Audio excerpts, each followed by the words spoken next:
Makasika ny Orange Pro League kosa indray dia napahafantatra ny fahatongavan'ireo mpanohana vaovao izy ireo tsy nisy moa zany lalao tamin'ity farany herinandro ity araka ny fantatra satria zay mbola nisy lalao tokony tanterahana zay tokony onan'ny COSFA sy ny Foza Junior tany Mahajanga kanefa dia efa tsy totosa intsony izany na izany aza dia ny fiaramiasan'ny ireo mpikarakara ny CFEM amin'ireo mpanohana azy dia mitohatra any ka nisy ny fampahafantarana ireo mpiaramiasa amin'ny vaovao.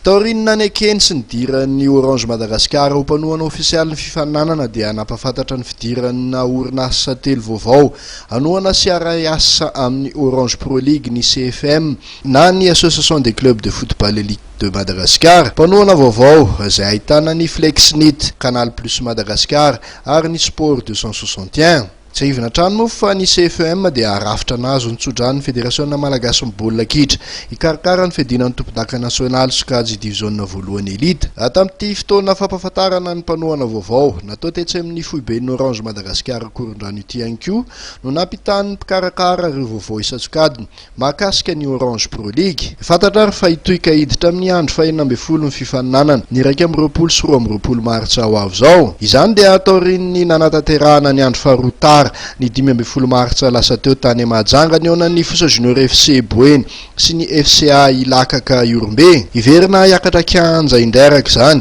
ireo ekipa 12 mpifaninana. Ireto ekipa 12 reto izay efa hita taratra efa tafiditra tsara ao anatin'ny fifaninanana avokoa satria samy mampiseho fahavononana hiaro ny lokony tsirairay avy. Akoatray dia mbola mampametra-panontaniana kosa na mahakasika ny Club M Analanjorofo izay tsy niatrika halalao raha tokony ona tamin'ny Knapsa Sport. Ity ekipa ity izay mbola tsy milaza mazava na hijanona na anohy ny fifaninanana ao anatin'ny Orange Pro League top lalaovana 20 sy 20. Ivina fa ny ekipa mitana ny larana faha 12 farany aorian'ny andro faha 20 dia ivarina any amin'ny sokajy division faharoa nasionaly amin'ny top lalaovana manaraka. Anao lalao sakana amin'ny ekipa larana voalohany avy any amin'ny division faharoa nasionaly kosa ny ekipa mitana ny larana faha 12 ao amin'ny Orange Pro League. Ny ekipa manana isa betsaka indrindra aorian'ny andro faharoa 20 farany araka izany no isoltenan'ny Malagasy amin'ny fiadinan'ny tompon-dakan'ny Afrika isan-tarika.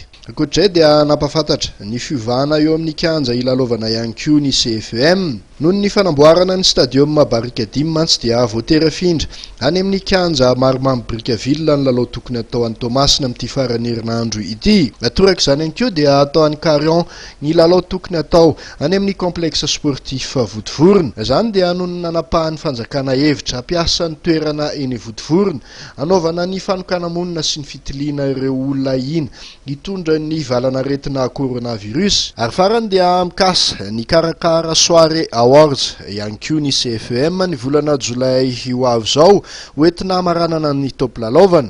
Fotoana izay hanolorana ny amboara ho an'izay mendrika indrindra nandritra ny top lalaovana 20 ho an'ny Orange Pro League.